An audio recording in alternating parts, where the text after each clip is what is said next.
Coronaviruses are a large group of viruses. They consist of a core of genetic material surrounded by an envelope with protein spikes. This gives it the appearance of a crown. Crown in Latin is called corona, and that's how these viruses get their name. There are different types of coronaviruses that cause respiratory and sometimes gastrointestinal symptoms. Respiratory disease can range from the common cold to pneumonia, and in most people, the symptoms tend to be mild.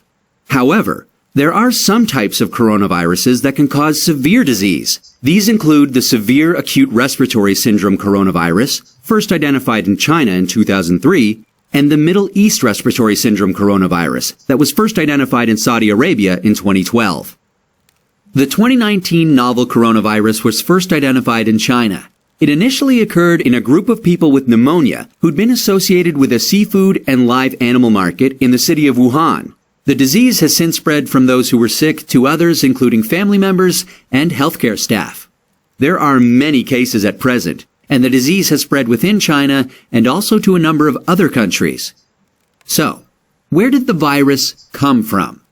It's known that coronaviruses circulate in a range of animals. Sometimes these viruses can make the jump from animals to humans.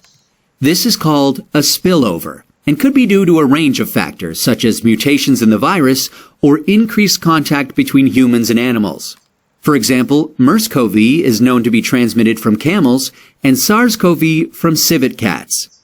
The animal reservoir of the 2019 novel coronavirus is not known yet. How is it transmitted? The exact dynamics of how the virus is transmitted is yet to be determined. In general, respiratory viruses are usually transmitted through droplets created when an infected person coughs or sneezes, or through something that has been contaminated with the virus. A similar situation is recorded in the Samyukta Agama. Once the world-honored one came to the stone village of the Shakyamuni clan. A major epidemic occurred in this village. Many people had died from the disease.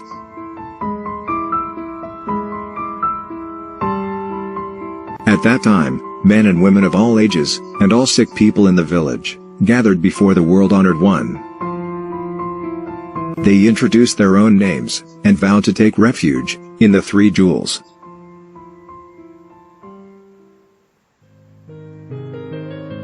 I, so-and-so, take refuge in the Buddha, Dharma, and Sangha, from now on.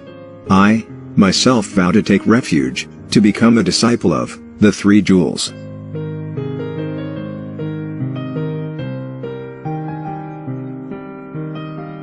Due to the maturity of causes and conditions, all of these disciples who took refuge were able to be reborn in the heavenly realms, or the human world later.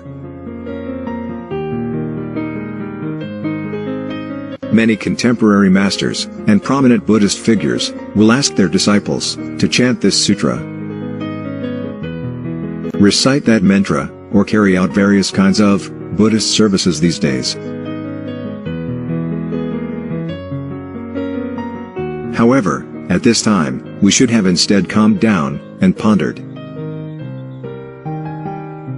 We now face a similar situation. What would have Buddha Shakyamuni instructed us to do?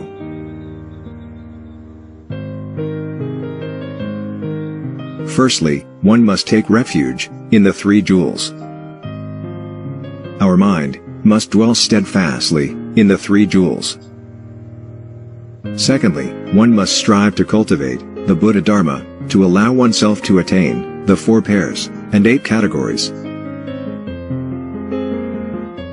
Become part of the three jewels, as well as a member of the Assembly of Ultimate Sangha. This was what the world-honored one attentively entrusted us to do back then.